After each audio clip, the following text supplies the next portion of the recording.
Michael Murigi ambaye anaendeleza kilimo cha mihogo amesema kuwa mradi wa mihogo hiyo alianza akiwa shule ya upili. Kuanzisha kilimo cha mihogo imekuwa njia moja kukabiliana na uhaba wa chakula hapa nchini. Murigi amesema kuwa kwa kilimo cha mihogo kina umuhimu mkubwa kwa mwananchi na ni mmea ambao hauna hasara. Katika mradi huo, Murigi husambaza na kuuza mbegu ya mmea huo na kutafuta soko. Michael Murigi. I'm a farmer, I'm an economist and a researcher, and I also work with farmers in the promotion of improved varieties of cassava. And this is a project that I started way back since high school. That's about 12 years ago. And the reason why I focused on cassava, especially the improved varieties, it's because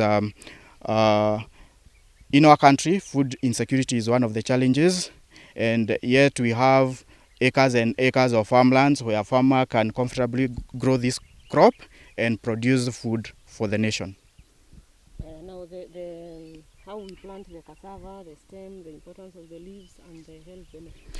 Okay, behind me is a stem of this crop, cassava crop, improved cassava crop. There is nothing that goes to waste because from the tubers are starch filled. And in fact, it's said that among all crops that are known to man, cassava has the highest concentration of starch. And starch has so many uses, over 300 industrial uses. Amboy, I can tell you, just one Panadol, paracetamol, there is very little content of medicine, paracetamol itself. The rest is starch.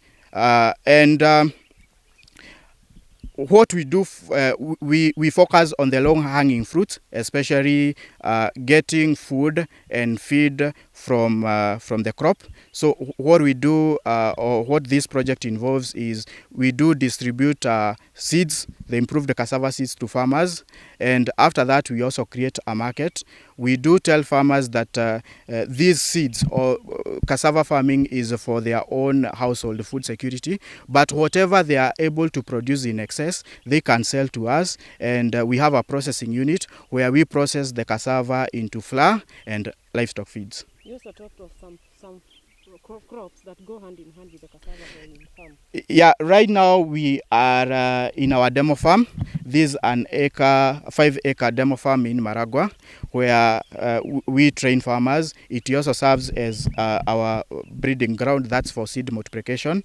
And here we don't dig up the ground. We do conservation agriculture, what is called sustainable intensification.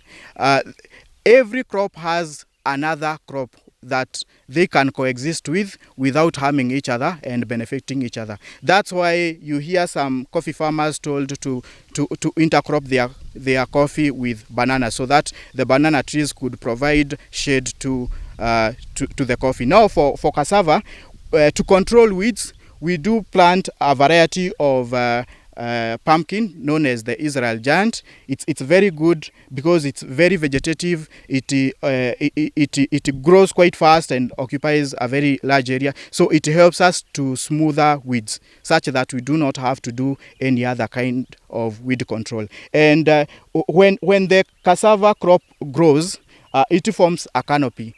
Now the cassava canopy smooths all weeds, such that there's nothing that can grow under it. So we are able to effectively control weeds in our cassava crop. How many tons of cassava? From 1 hectare of cassava, especially the improved varieties of cassava, you expect between 5 to 10 tons.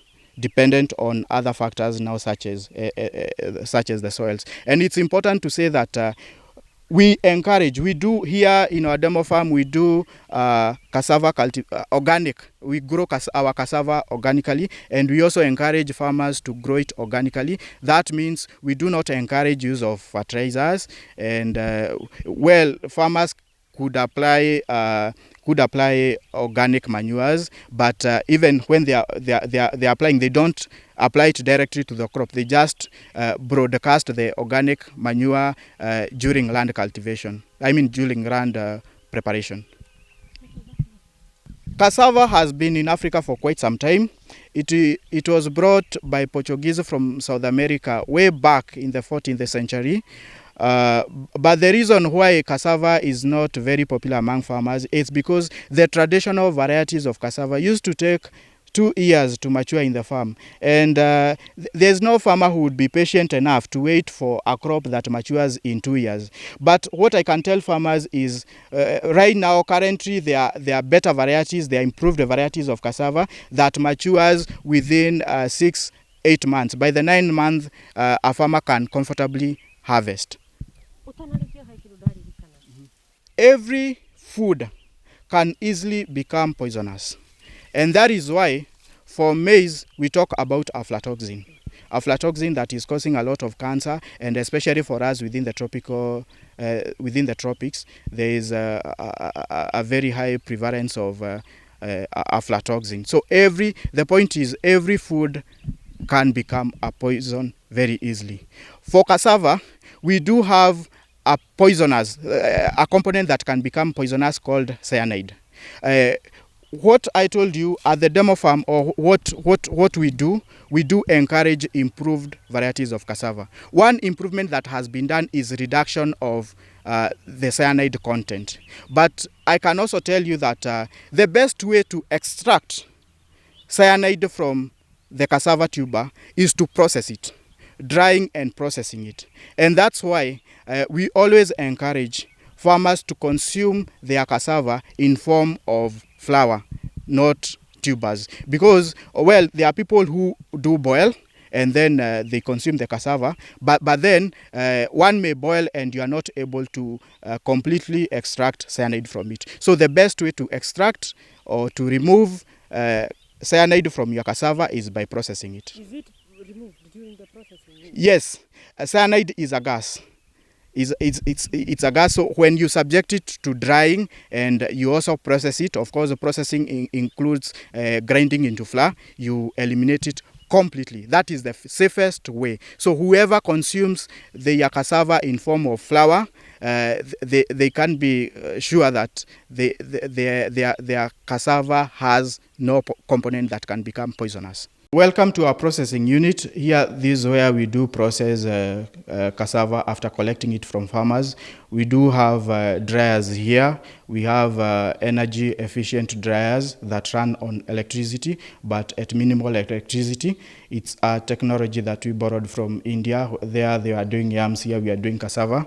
And after we mill this flour, we sell it to other businesses. We are currently operating a business-to-business model. We sell this cassava flour to other businesses that do assorted flours, mixing flours from many sources. And besides that, we are also working on a business-to-consumer model. So very, very soon we shall be availing our cassava flours or cassava products to consumers directly. And maybe I would want to thank our government because of the new policy on blending that the government is coming up with, where soon we are going to, or they are going to require that all millers, whether wheat or maize millers in the country, do have 15% of their flour made from sources such as cassava, sorghum, and millet. And among the 3 crops that have been identified, cassava is the easiest to farm because it's drought tolerant. It does not need a lot of care like these other crops. So that's plus for the country. And it's important to say that it's Kenya is not the first country that is implementing such policies. It has been implemented in Ghana and in Nigeria, and it's very important for crop diversification. One of the reasons why we are food insecure is over-reliance on very few crops such as maize. And there is no country in this world that is food secure that has such kind of reliance on a very narrow, band of crops. So it's important that our farmers are sensitized to adopt this farming. Of course, we are promoting the improved varieties of cassava, which are better, not like the traditional varieties that took a long time to mature in the farm. At least with these new varieties, a farmer can be assured that their cassava crop is going to be faster maturing. Thank you. And it's also important to mention that when COVID came, we were affected in a way because, as you know, 93% of rice that is consumed in the country is sourced from outside the country through imports. 75% of wheat that is consumed in the country comes from other countries. And when COVID came, countries such as Vietnam, India, Pakistan, where we buy our rice, countries such as Ukraine and Russia, where we get our wheat, they imposed what are known as food export bans. They actually outlawed selling of their food products abroad because there's no one who was sure how the COVID crisis would turn out to be. And we were put at a very dangerous situation in terms of food security. And I can say going forward, we need to promote this kind of initiatives, encourage our farmers to diversify to other crops such as this so that we are able to produce enough food to feed the nation.